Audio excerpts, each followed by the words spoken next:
Hello again. How have you been getting on with reviewing your days? As we explore further what we can discover about ourselves through the lens of being free or unfree, I'd like to share a little anecdote to explain why Ignatius thought it could be really very liberating to think about those unfree moments. I help my wife manage an allotment. There's a shallow ditch that runs along the edge of it to allow water to run off into a covered drain. But with the heavy rainfall of the last week in the UK, a lot of debris got swept into the ditch, and this eventually piled up at the cover of the drain. The result was that water, which usually flowed away, was moving only at a trickle. The rising water level was threatening to overflow the banks of the ditch and to flood the allotment. Braving the snow and mud and freezing weather, I cleaned out the accumulated rubbish, and now the water is flowing away as it's supposed to. You might say the threat of flooding had abated. Ignatius would have approved. A key part of his thinking is that if we weaken and remove the influences that cause us to be unfree, then the state we're left with is a state of freedom. If you want more moments of being more free than unfree, you can both strengthen and make consistent the use of resources that promote freedom in your life, and weaken and remove the influences that conspire to make you unfree. So let's today start by thinking a little more about the latter, and how we can accumulate debris which restrains healthy and effective decision making and keeps us from being in the flow. If you've been doing a daily reflection or looking back over significant incidents in your day, you will by now have some information to work with. So think back over 4 or 5 memorable recent events and focus on the aspects of these that made you feel more unfree than free.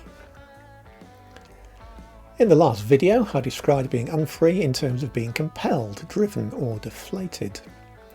This is unfreedom at its starkest. But unfreedom can be more subtle. Rather than compelled or driven, we may just feel constrained, able to make a choice that we're reasonably happy about, but whilst being conscious that there was a better one that we would have liked to have made, could have made, but somehow couldn't quite find the energy or the courage to make it. Now let's explore that moment a little more. What was making you unfree? One constraint could have been a constraining conscious thought. It may have come through some time to reflect on what was happening, or it may just have happened really very quickly. Well, here are some typical ones, and just see how many of these sound like thoughts that you tend to think. There's what I call the must-win moment thought. It goes like this. There's a decision I can make here, but if I make any other decision, that other decision will set off a train of unwelcome events that I can't control.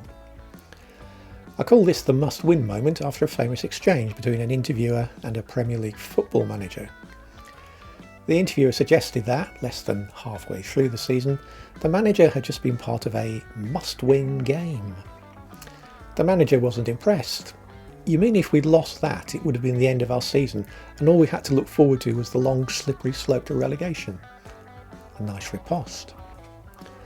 A great response to the must-win thought is to push back on it with, "Are you serious?"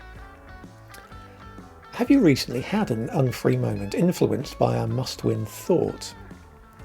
What would have happened if you'd really thought through the destination to which that thought was taking you, stopped yourself for a moment and asked your thought, "Are you serious?" A more subtle constraining thought is the one that starts, "I have to."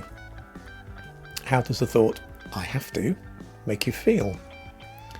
Is it purely neutral, a way of compiling a mental list of tasks? Or does it have a constraining effect on you? Does "I have to" make you think you are looking at something unwelcome, challenging, hard work, and which will take more effort than you ideally would like to expend? If so, what happens when you replace that thought with an alternative? Try this. Next, I have to speak to Phil. could become next, I have Phil to speak to. You see the difference? I have to speak to Phil, and I could do without that, becomes I have Phil to speak to. Hurrah! Or how about this?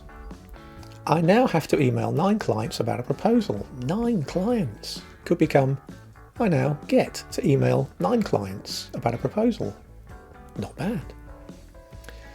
Which of these trains of thoughts leaves you more energized, optimistic, and in an emotionally healthy state, and with a more general sense of equilibrium? Which ones leave you more free than unfree? Over a period of time, as you carry out these real-time daily reviews, you'll start to notice those typical thoughts that act like an accumulation of debris which slows you down. They reduce your energy, motivation, enthusiasm and creativity. But the good news is you can clear them away by having something better to replace them with. So why not give this a go? Start putting this into practice over the next week or so and see how you get on. And next week I'll explain why this approach works, drawing on the contemporary findings of psychology and the more ancient wisdom that Ignatius was inspired by. Thanks again for listening. Have a good week.